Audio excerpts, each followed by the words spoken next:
Assalamualaikum, nama saya Nur Faizatul Aisyah binti Ismail, nombor matrik A17B0844. Jadi untuk final assessment retail kali ni saya pilih chapter 1 iaitu Evolution and Challenges of Consumer Behaviour sebagai topik yang saya nak cakap untuk final assessment ni. Jadi pertama sekali, consumer behaviour tu apa? Adalah sikap seseorang tu dalam mana dia nak cari, dia nak beli and then dia guna. Last kali dia akan evaluate sama ada barang tu penuhi keperluan dia. Want beans? Is that it? Yes. Beans. Yes. I fell in love with it after. Aktiviti membeli ni dah ada banyak evolution nak ikutkan daripada zaman dulu lagi. So sekarang kita akan tengok apa antara evolution yang kita alami. Okay, so untuk evolution yang pertama, nama dia Paradigm 1 First Moment of Truth. Untuk fasa evolution yang ini, dia adalah fasa di mana 10 ke 20 tahun yang lepas, di mana kalau kita nak beli groceries, barang dapur, kita selalunya akan pergi ke physical store untuk physically beli barang tu and tengok secara berdepan dengan barang tu untuk beli Small barang tu. bottle of olive oil, please. Here you are.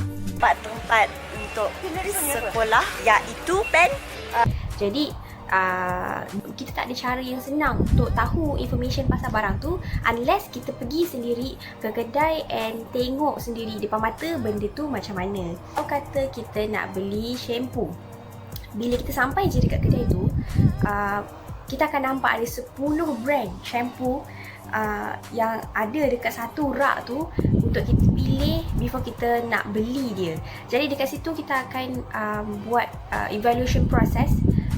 Maybe kita akan evaluate, kita tengok melalui packaging dia ke, daripada brand dia ke, apa uniknya barang tu berbanding dengan barang lain ke.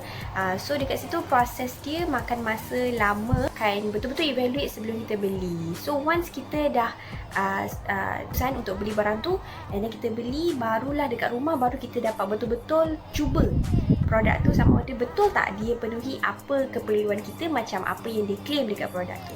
Okay, so untuk evolution yang kedua, nama dia Paradigm 2 Zero Moment of Truth plus Customer Decision Journey. Okay, dekat evolution yang kedua ni, dia adalah fasa, kita boleh kata fasa zaman sekarang lah, di mana kalau kita tengok sekarang, kalau kita nak beli apa-apa, kita nak consume apa-apa pun, kita dah tak perlu pergi ke physical store untuk cari barang tu. Semuanya kita boleh dapat dekat hujung jari je, sebab sekarang kemajuan teknologi kita dah berkembang dengan sangat maju.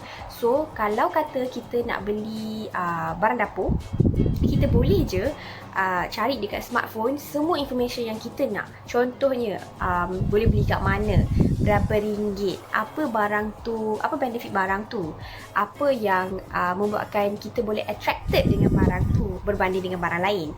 So dekat situ semua information semua kita boleh dapatkan hujung jari je. So benda ni dah mempercepatkan proses untuk kita purchase and consume barang tu, dan juga dapat jimatkan kos sebenarnya, memberi lebih banyak kebaikan kepada kita. Tapi ada juga keburukan dia daripada kesan daripada kemajuan teknologi. So kesan dia tu relate dengan evolution yang ketiga.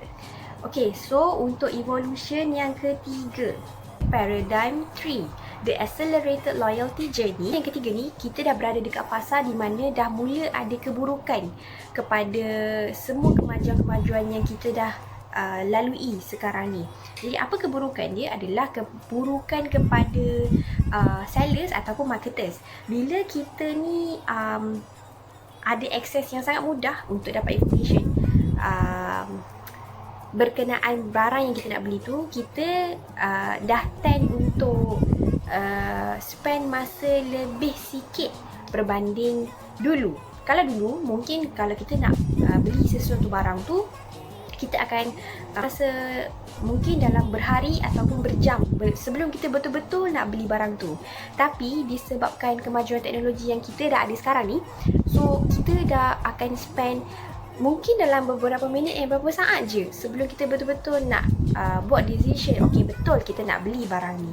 Jadi dekat situ dia adalah satu cons sebenarnya, satu keburukan untuk marketers, sebab diorang terpaksa berebut untuk dapatkan attention kita untuk pilih barang mereka untuk kita consume.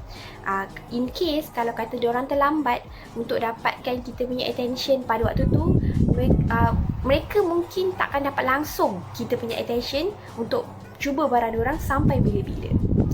Jadi berdasarkan evolution yang saya dah terangkan tadi, okay, so ada beberapa challenges yang marketers lah selalunya akan alami berdasarkan perubahan-perubahan ni. Jadi antara major challenges yang dihadapi oleh marketer zaman sekarang adalah yang pertama, keeping up with ever-changing customer expectation. So maksudnya marketer zaman sekarang ni diorang terpaksa ikut perubahan expectation, trend zaman sekarang, ikut apa yang customer nak, supaya diorang sentiasa relevan dekat dalam market. Ni orang tu dia jual goreng pisang, tapi disebabkan perubahan semasa, perubahan trend, jadi ada satu masa dulu kita terkenal dengan trend di mana pisang goreng cheese. Jadi dekat situ mungkin marketers ni diorang terpaksa ubah diorang punya trend menjual tu daripada jual pisang goreng biasa kepada pisang goreng cheese, supaya diorang sentiasa relevan dalam market tu dan sentiasa ada demand daripada customer. Challenge yang kedua untuk marketer zaman sekarang adalah maintaining customer loyalty. Disebabkan kita sekarang ni dah ada banyak kemajuan daripada segi teknologi, dan ada, kalau dulu nak diikutkan, consumer selalunya diorang tak banyak pilihan dalam mana nak beli. Contoh nak beli shampoo, diorang tak banyak pilihan. Tapi zaman sekarang dah ada banyak, beratus-ratus jenama shampoo sendiri. Jadi dekat situ kena sentiasa cari apa yang unik ataupun apa yang membuatkan dia berbeza daripada produk lain, supaya orang lain sentiasa consume produk diorang. Benda tu satu cabaran lah untuk marketers sebenarnya, sebab diorang kena sentiasa fikir supaya customer sentiasa ingat je nak guna produk dia. Okay, so challenge yang terakhir adalah finding the best technology solutions for the retail industry. Terpaksa sentiasa cari the best technology, maksudnya teknologi yang baru, yang lebih bagus, supaya mereka dapat hasilkan produk yang lebih baik untuk sentiasa relevan dekat dalam market ni. Sebenarnya makan kos dan juga perlukan lebih banyak idea supaya diorang sentiasa datang dengan idea yang baru, boleh bersaing dengan diorang punya competitors dalam bidang yang sama. Itu saja berkenaan dengan chapter ini yang saya nak ulas. Jadi terima kasih. Assalamualaikum.